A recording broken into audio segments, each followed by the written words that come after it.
Thank you very much. Osan, thank you very much. This is great. Oh, that sounds good. But the other actually even sounds better, I have to say. Thank you very much. And at ease, everybody. We're going to have some fun. So we're about 2.5 hours late. I understand instead of losing people, you actually gained people. I don't know how that works, but I know it works. Got a hell of a lot of people here, a lot of great military people. So it was a little unexpected. We'll tell you, we're not going to, oh, look at all that media back there. Wow, that's a lot of media. That's a lot. We have a lot of media following us. We're doing a great job, and I'll tell you, you're doing a great job, and so important. But the reason I met with Kim Jong-un, and we had a great meeting, because we're all in this together. We want to get this thing solved. It's been going on for a long time. And we had a great meeting, and it was unexpected. I put out yesterday, maybe I'll meet with Chairman Kim, and he saw it, social media. Pretty powerful thing, social media. And we just left, and I said, you know, this was unexpected, and we're going to keep a lot of thousands of great military people waiting, but that's what you do. You love your country, and that was a good thing to do, right? I said, they'll understand. They'll understand, right?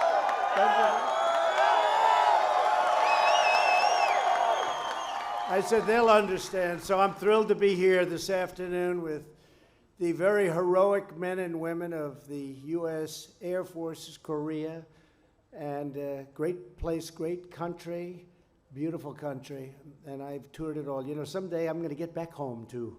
I've been doing this for a long time now. It's been a long time. It's been days, and I left Japan.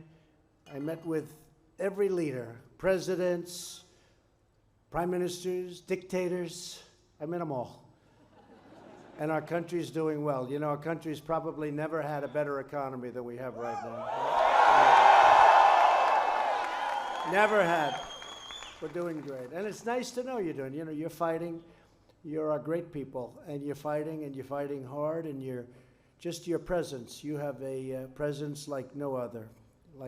So as president, I've no great honor than to serve as Commander-in-Chief of the greatest fighting force on the face of the earth, the United States military. Thank you very much.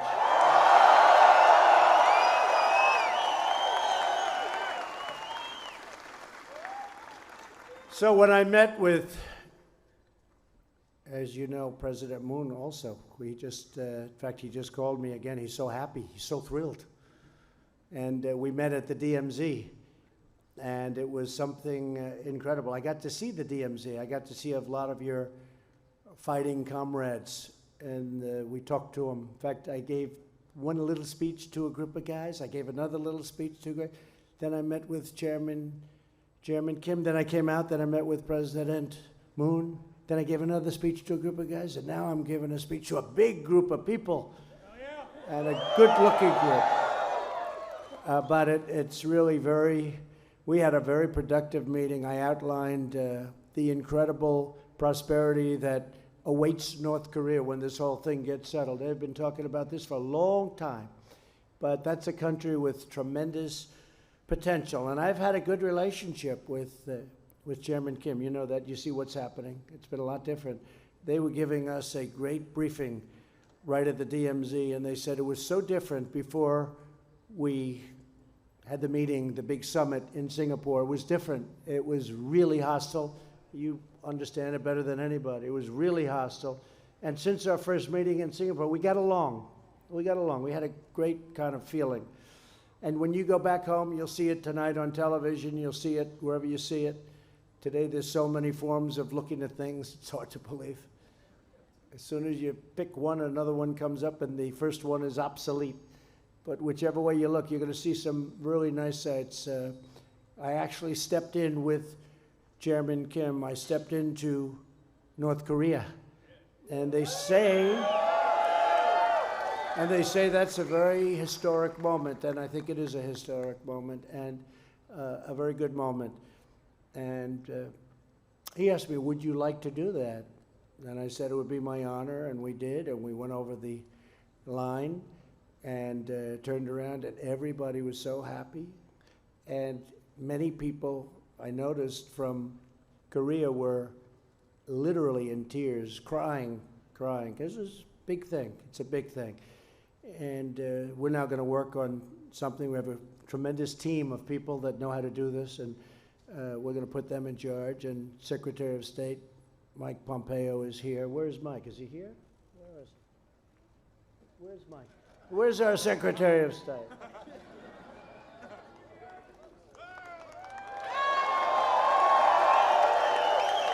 Mike, come up here, Mike.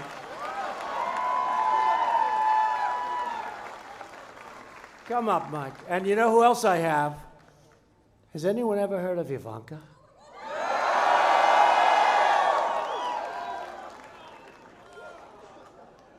All right, come up, Ivanka. Come on. She's going to steal the show. She'll steal it. What a beautiful couple. Mike, Beauty and the Beast, Mike. And you know, we have our great ambassador, our new ambassador, who is so fantastic.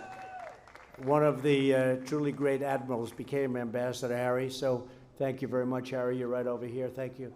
Look at these two.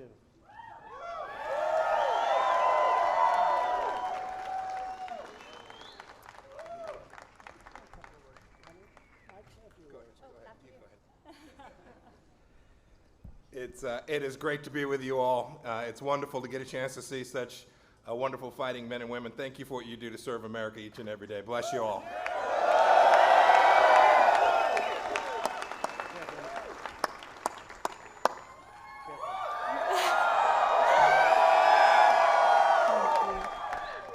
God bless America, and God bless each and every one of you for being out here and for everything that you do and your sacrifice and your service. We are very, very grateful to you and your loved ones who serve our nation out of uniforms. So thank you.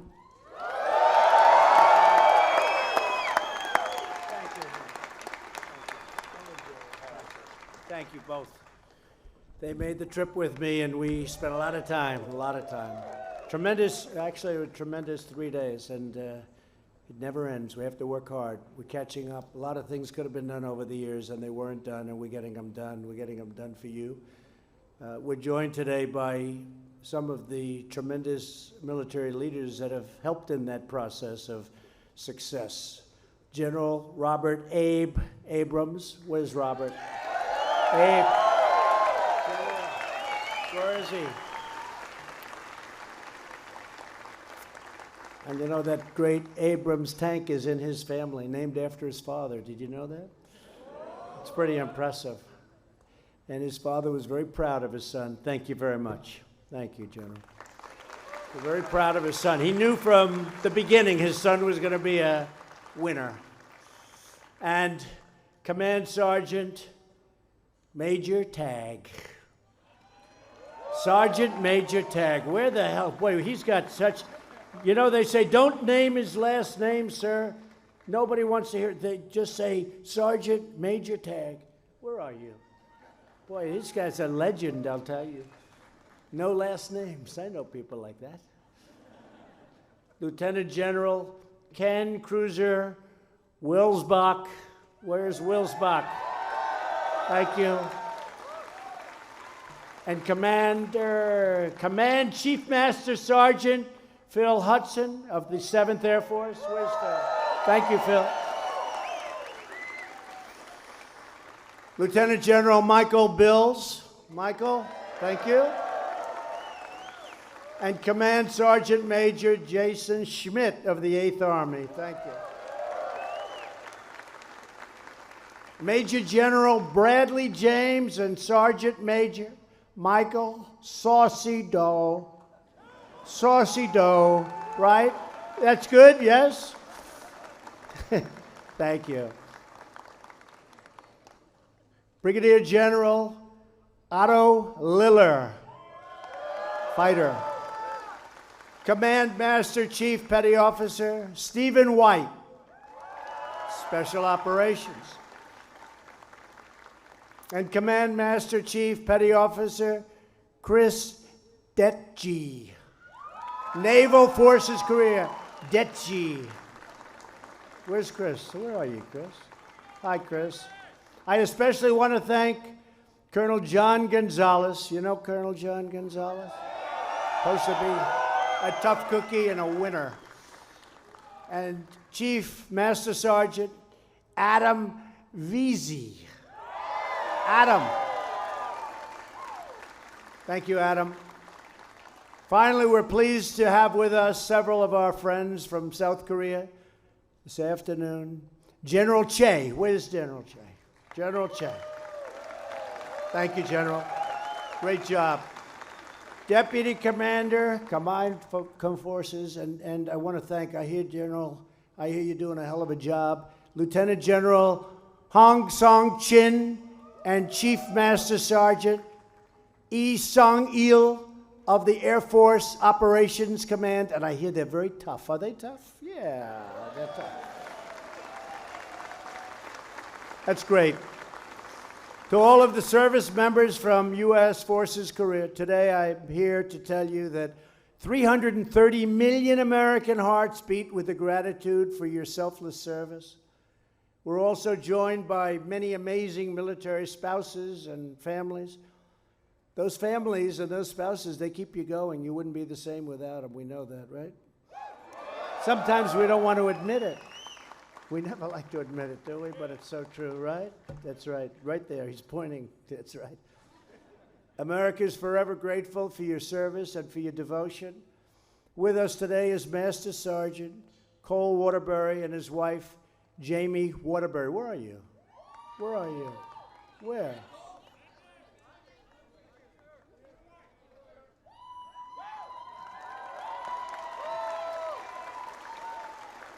Good-looking group. They met when Jamie was also in the Air Force. Jamie served on active duty in the Air Force for 4 years and then joined her husband through 6 different assignments in 3 different countries. Jamie recently earned the Presidential Lifetime Achievement Award for her 4,000 hours of volunteer work on behalf of the military community. That's incredible. Jamie, you embody the greatness of America's military families, and we want to thank you. Give her a big hand. Thank you, Jim. Thank you, Jim. This afternoon, we're delighted to be joined by hundreds of brave airmen and women from the United States Air Force. Among them are members of the 8th Fighter Wing, the 51st Fighter Wing, and the 7th Air Force. Many soldiers here today just celebrated the 75th anniversary of the 8th Army. 75 years. You know, I just returned from Normandy. That was something very special when you talk about anniversaries. We're proudly joined by members of the 8th Army's 2nd Infantry Division. Thank you. You can let it all out. Let's use the most powerful. Let it out. And the 19th Expeditionary Support Command. Where are you? The 35th Air Defense Artillery Brigade. Where are you? The 1st Signal and the 501st Military Intelligence Brigades. Where are you? The 65th Medical Brigade, as well as soldiers from the 8th Army headquarters. Thank you all. Thank you all for being here. Also with us are men and women of the United States Army Garrison Daegu. You know that. Along with those from Yongshan and famous, that's really very famous for Camp Humphreys. Camp Humphreys. Pretty famous place. And of course, joining us today are the brave United States Marines. I know there's plenty of you. Along with the sailors of the United States Navy and the fearless fighters of the Special Operations Command Korea. What a group of people. And I want to get every name out. I don't care that I want to get the hell back on that big plane. I got to get them all out. I could have done an abbreviated version, but we don't want to do that. We just want to stand here and have a good time. We're going to have a good time tonight. Together, the men and women of America's armed forces are the most extraordinary warriors ever to walk the face of the earth. You stand ready to vanquish any danger and deliver the full might of American justice whenever and wherever duty calls. There's nobody like you. You're special people. You're prepared to deter, defeat, and defend against any threat. You live by the famous U.S. Forces career motto, "We go together." We go together. Many of our soldiers here today also serve with the 2nd Infantry Division, Republic of Korea, U.S. Combined Division, the only forward-based Army division integrated with Allied troops. This past April, soldiers from this division mobilized to fight wildfires northeast of Seoul. I heard you were fantastic, by the way. Fantastic job. Your valiant actions helped save thousands of homes and countless numbers of lives. Congratulations on a job well done. Everyone was talking about it. You walk in the footsteps of American patriots down through history. In the summer of 2018, this airbase hosted the United Nations Command repatriation of fallen service members from the Korean War. It was a beautiful thing to see. It was beautiful. And they came in, and you saw what happened. Came in to Hawaii. Vice President Mike Pence was there to greet. These were our great, great heroes. And they're coming back. They're coming back. Along with, as you know, we have our hostages back, and just things are so different, so different. So I want to thank you all for helping to give our beloved heroes the homecoming that they deserve. That was a homecoming after many, many decades. With us today, that's right.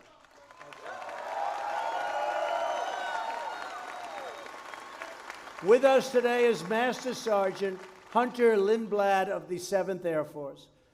Hunter was born in Seoul. After 5 months, and he was 5 months old, he was flown from Incheon to New York City, where he was adopted by a loving American family. 25 years later, in 2010, Hunter returned to South Korea for the first time as an intrepid airman of the United States Air Force. He's now completing his 3rd tour of duty in South Korea, where he serves as a contingency and exercise, it's an incredible job, planner, helping our forces to achieve unrivaled skill, precision, and speed. Hunter, your story exemplifies the enduring bonds between the American and South Korean people. And I will say this, the folks here, all of them, especially the ones that really know you, they respect you a lot, and they respect what you've done. Where is Hunter? Where is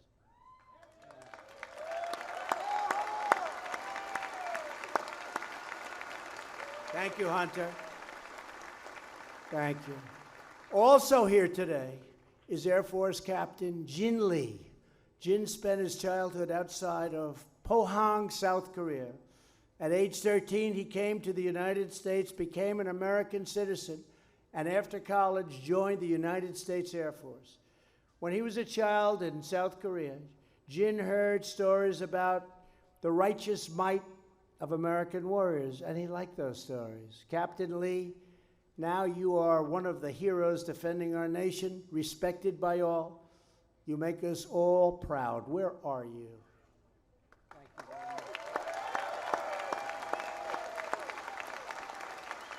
Thank you very much.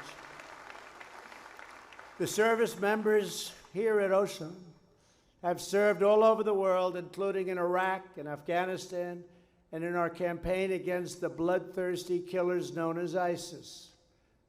And you know, in Syria, we took 100% of the caliphate. We took it very quickly, very, very quickly, recently and quickly. No matter where danger lurks, you're always ready to fight tonight. You know that motto, ready to fight tonight, and you are. With your help, the ISIS caliphate in Iraq went and other places went, and that doesn't mean that you're not going to see places blown up, a store, a street corner by somebody who happens to be crazy. They're crazy. But the fact is, we took 100% of the land, the area, and we took it very easily. And we got to let people know on the internet, because probably nobody uses the internet and gives more bullshit over the internet than ISIS.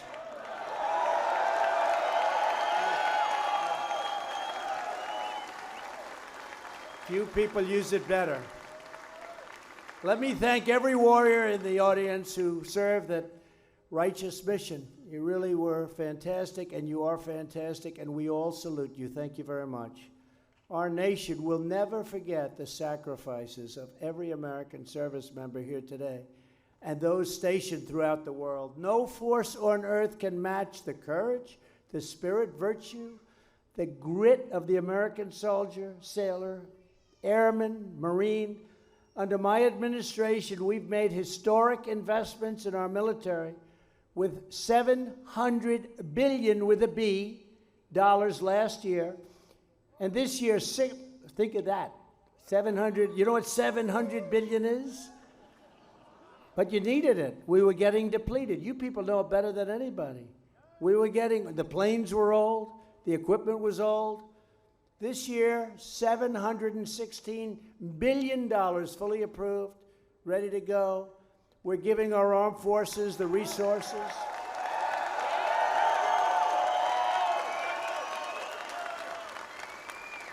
And we're giving our armed forces the resources, tools, and support you need to fight and win. Our new budget calls for, listen to this, you'll love this, 78 F-35 stealth, right? Stealth. They say they're hard to beat because you can't see them, literally. I've gone to some of the great pilots. I say, what do you think of the F-35? How does the enemy do? Well, they have a problem. They can't see it, sir. I mean, that's pretty much it, right? Got a lot of them. 24 F/A-18s, brand new, and 8 new F-15Xs. You like that plane? Yeah. And by the way, the Warthog right behind me is not so bad. You know that, right?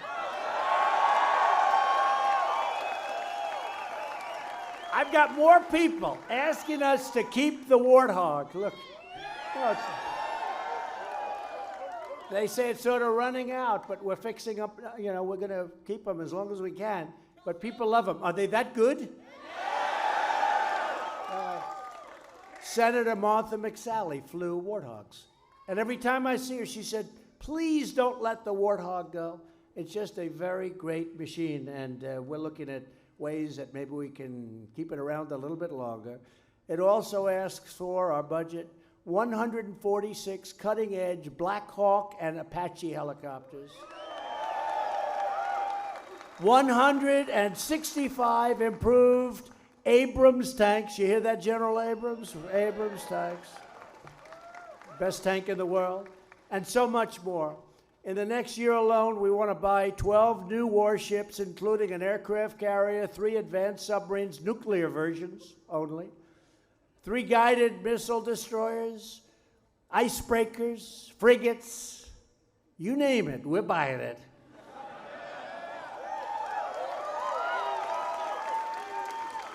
And we're proud to say it's made in America, so it's okay.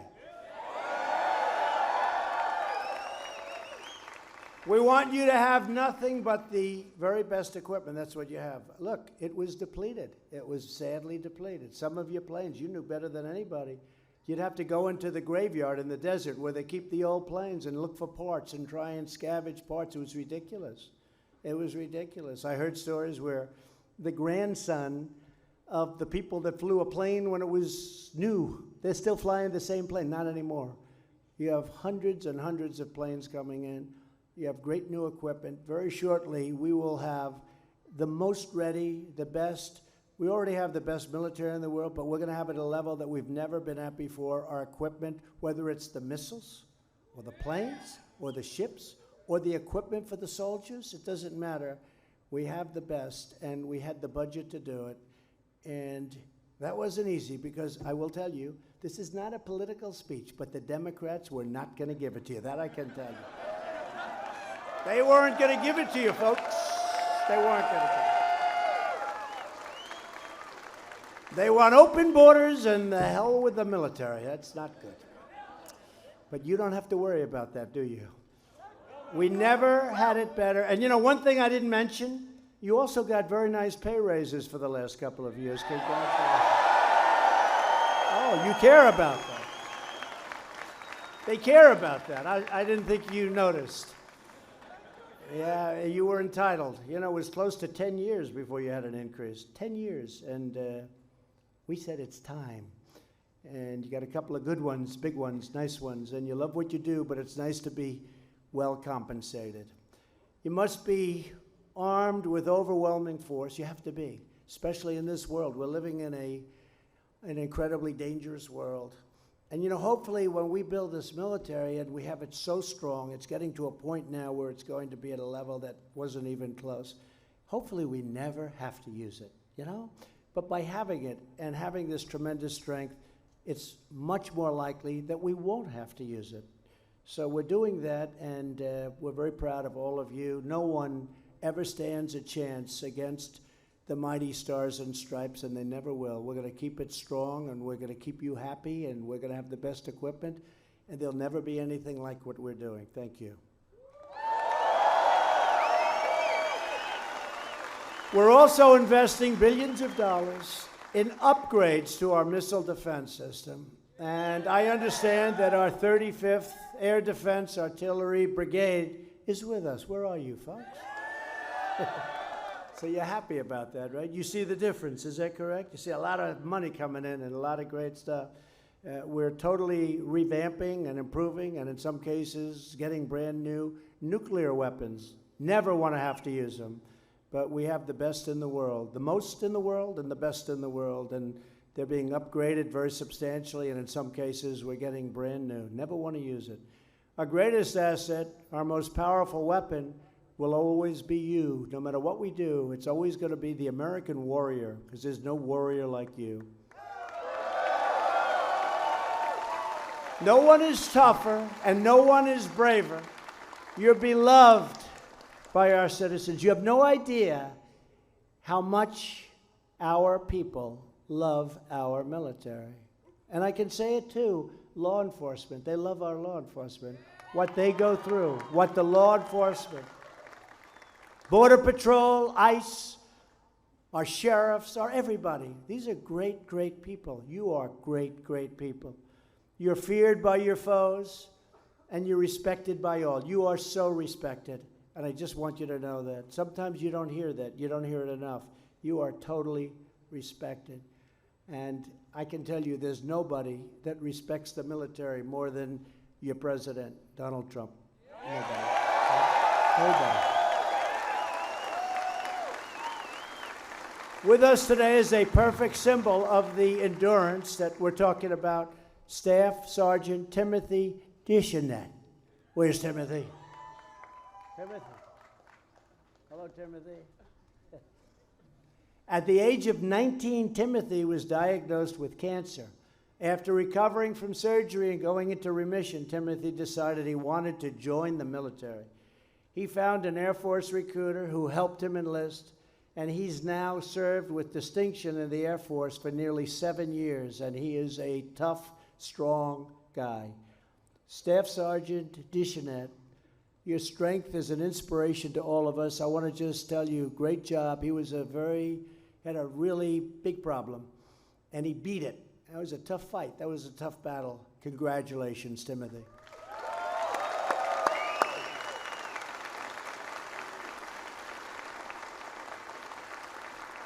The men and women stationed in this country showcase the very best of America to this region and to the entire world.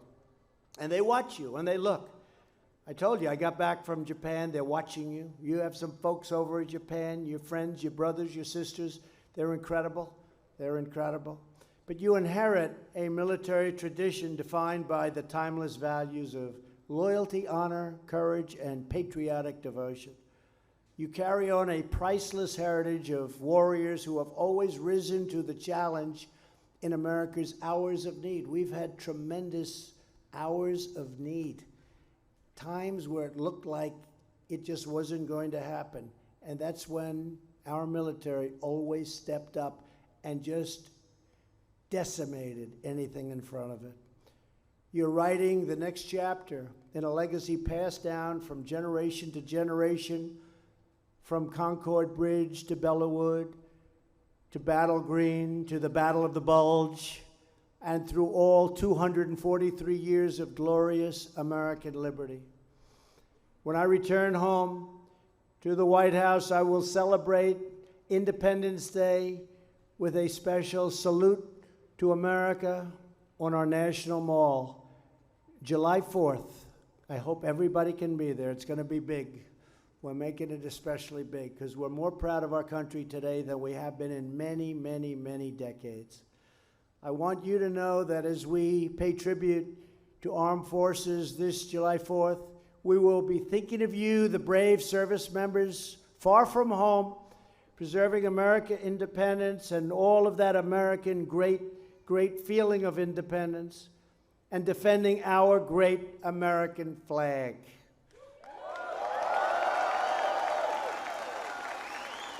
Americans are born free, and as long as we have brave soldiers and sailors and airmen and Marines, we know that our freedom will never, ever die. On behalf of all Americans, I want to thank you again to everyone at Osan Air Base, and this is special, not only people, but now you have special equipment. Sometimes it's nice to have the equipment to go. So, Osan, I want to just thank you, everybody here, to every patriot who proudly serves under the red, white, and blue. God bless you.